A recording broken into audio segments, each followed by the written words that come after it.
अम्मी भूमि आ रहे हैं, हम चमार थोड़े हैं। मेरी ऐसी कोई भावना नहीं थी, दुख पहुंचा है तो मैं इसके लिए क्षमा प्रार्थी हूँ, माफी चाहता हूँ। समाज में ये इस तरह के वैमनस्य फैलाने का काम करते हैं, भाईचारा ख़त्म करने का काम करते हैं, ये देशद्रोही का काम करते हैं और संविधान विरोधी का काम करते हैं। संविधान विरोधी हैं ये लोग।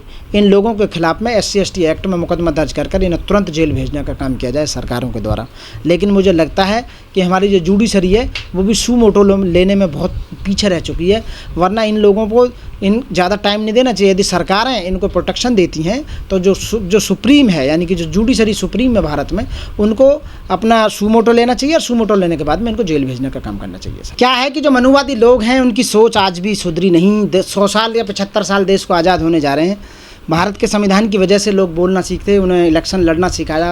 भारत के संविधान में सारे प्रोविज़न है, बाबा साहब ने इनको सबको अधिकार दिए, लेकिन इनकी बुद्धि का विकास आज तक नहीं हो पाया। आज भी गंदी मानसिकता, मनुवादी मानसिकता इनके दिमाग में भरी हुई है और आज भी जातिवादी मानसिकता, धार्मिकवादी मानसिकता इनके अंदर भरी हुई है और उसकी वजह से वो मानसिकता आज भी, जिसकी वजह से ये ऊपर नहीं उठ पाए हैं। दुनिया कहाँ से कहाँ पहुँच चुकी है, लेकिन ये लोग आज वहीं की वहीं हैं और ये इसलिए जानबूझकर बनाए रखना चाहते हैं ताकि लोगों को धर्म और जातियों में बंटवारा किया जाए। क्योंकि जब जिस ईश्वर ने पूरी दुनिया को, जिसने ब्रह्मांड को बनाया, उसने कहीं जाति नहीं बनाई। केवल जाति दो ही हैं, पुरुष और स्त्री। इन्होंने बाद में धर्म बनाए, धर्म के बाद में जातियाँ बनाई, जातियों के बाद सब जातियाँ बनाई और जाति में से जाति जो कभी नहीं जाती। तो साथियों, इस तरह की मानसिकता के लोगों के बारे में बात करना, मैं जानता हूँ, 1 मिनट भी खराब करना गलत है। हर जीव, हर प्राणी एक ही तरह से आता है और एक ही तरह से जाता है। पैदा होने का रास्ता एक है और मरने का रास्ता एक है। और लोगों के अंदर जो ब्लड ग्रुप होता है वो सब अलग अलग ग्रुप होते हैं। मेरा कहने का मतलब ओ पॉजिटिव, AB, ये जिस तरह से साइंस के अकॉर्डिंग मैं बोल रहा हूँ, इसमें कहीं भी किसी व्यक्ति के ब्लड में ये नहीं लिखा आज तक भी कि भाई वो किस जाति से है। वो केवल रक्त, जो उसकी ब्लड ग्रुप है, ग्रुप से पहचान होती है उस आदमी की, हड्डियों से पहचान होती है उस आदमी की। उस आदमी का जो DNA भी टेस्ट किया जाता है वो भी साइंस के अकॉर्डिंग हड्डी और रक्त और मांस से ही किया जाता है। मैं ये कहना चाहूँगा कि ऐसा एक भी आज तक आविष्कार क्यों नहीं किया इस ब्राह्मणों ने या इन मनुवादियों ने, या जिन्होंने जाति बनाई उन लोगों ने, जिन्होंने धर्म बनाया उन लोगों ने, कि उनके पैदा होने का रास्ता, जब आदमी पैदा होता है तो उस पर ऑलरेडी सील लग के आनी चाहिए कि ये ब्राह्मण है, ये क्षत्रिय है और ये वैश्य है और ये दलित है, ये शूद्र है, मुस्लिम है। उन पर मोहर मिलती नहीं है। तो इसका मतलब है कि यहाँ अपने फ़ायदे के लिए, अपने बिजनेस को बढ़ाने के लिए, अपने आप को बनाए रखने के लिए, एक व्यवस्था को लगातार बनाए रखने के लिए इन लोगों ने इस तरह की ये मनुवादी जो व्यवस्था बनाई, मनु ने, और जो धर्मों को बनाया, ये केवल अपने फ़ायदे के लिए, केवल एक अपने आप को कुछ लोग, चंद लोग इस मानवता के युग में मानव के अंदर अपने आप को सर्वोच्च बनाए रखने के लिए कि हम ऊँच हैं और आप नीच हैं, हम ऊँच जाति से हैं। ये केवल एक तरह का, मैं इसे कहूँगा कि ये बालू के रेत पर टिकी हुई एक महल है जो बहुत ही जल्दी ढहने वाला है। आप देख रहे होंगे आज लोग पढ़ाई लिखाई के आगे इतने आगे आ चुके हैं और इन बात को नहीं मानते हैं। साथियों, आप मनुष्यों को जातियों में, मानवता को जातियों में तार मत करो, धर्म में तार मत करो। आपने जाति तो छोड़ो, मनुष्य तो छोड़ो, इन्होंने जानवर तक बांट दिए, इन्होंने पेड़ तक बांट दिए, इन्होंने कलर तक बांट दिए। इन लोगों ने चंदा, सूरज, चांद, सितारे, प्रकृति को इन्होंने बांट दिया। आप बताइए, इन्होंने जानवर बांट दिए। तो ये जो लोग बांट रहे हैं, आप सोचो, इसको केवल एक ही तरह समाप्त किया जा सकता है, वो शिक्षा। बाबा साहब ने कहा था कि जिस दिन हमारा युवा, जिस दिन हमारे देश के नौजवान, हमारे देश का नागरिक सब पढ़ लिख कर जब एक संपन्न हो जाएंगे तो ये व्यवस्था ख़त्म हो जाएगी। आप बताइए, आप लोग हमको जाति व्यवस्था मानते हैं? हम बिल्कुल नहीं मानते, क्योंकि हम पढ़े लिखे हैं, बाबा साहब के बताए रास्ते पर चल रहे हैं। संवैधानिक जो संविधान के रूल नियम्स हैं उनके अनुसार हम अपना जीवन, भारत को चला रहे हैं, खुद चलने का काम कर रहे हैं। तो इस तरह से ये जातियाँ जो हैं ये केवल भारत में ही हैं। मैं ये कहता हूँ कि जाति ये केवल भारत में ही क्यों है, ये तो संपूर्ण दुनिया में होनी चाहिए। ये केवल जाति या भगवान पैदा जो हुए थे, या जाति या धर्म जो पैदा हुए, वो केवल भारत में हुए? ये ऑल जो 194 देश हैं दुनिया के, उन देशों में क्यों नहीं हुए? इसका मतलब है कि ये केवल भारत में एक व्यवस्था को बनाए रखने के, बिजनेस को चलाए रखने के लिए ये सिस्टम को बनाने इन्होंने रखा।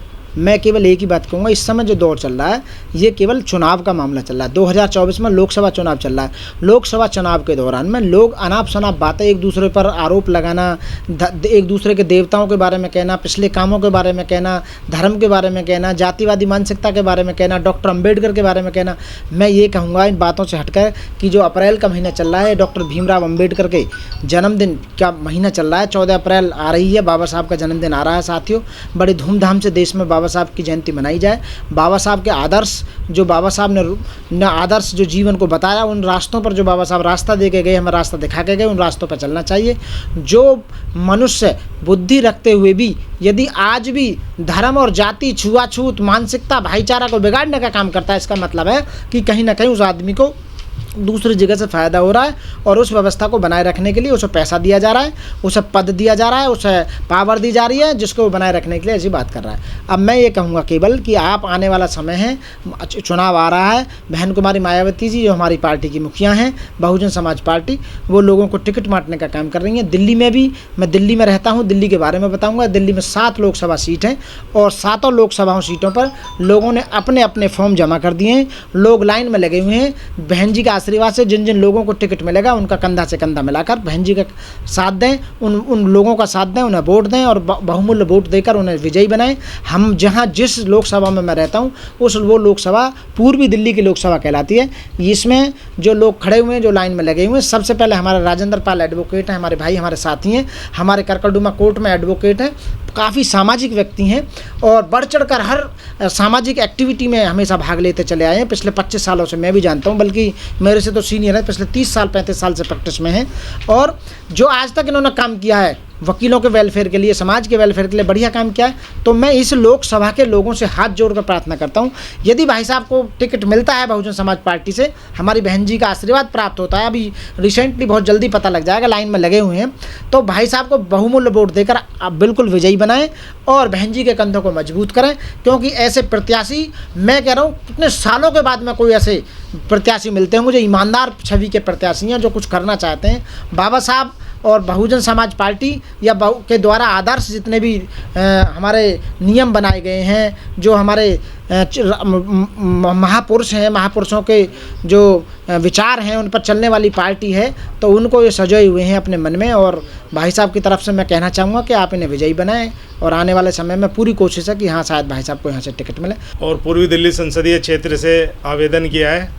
बहन जी के द्वारा दिल्ली के 7 टिकट डिक्लेयर होंगे।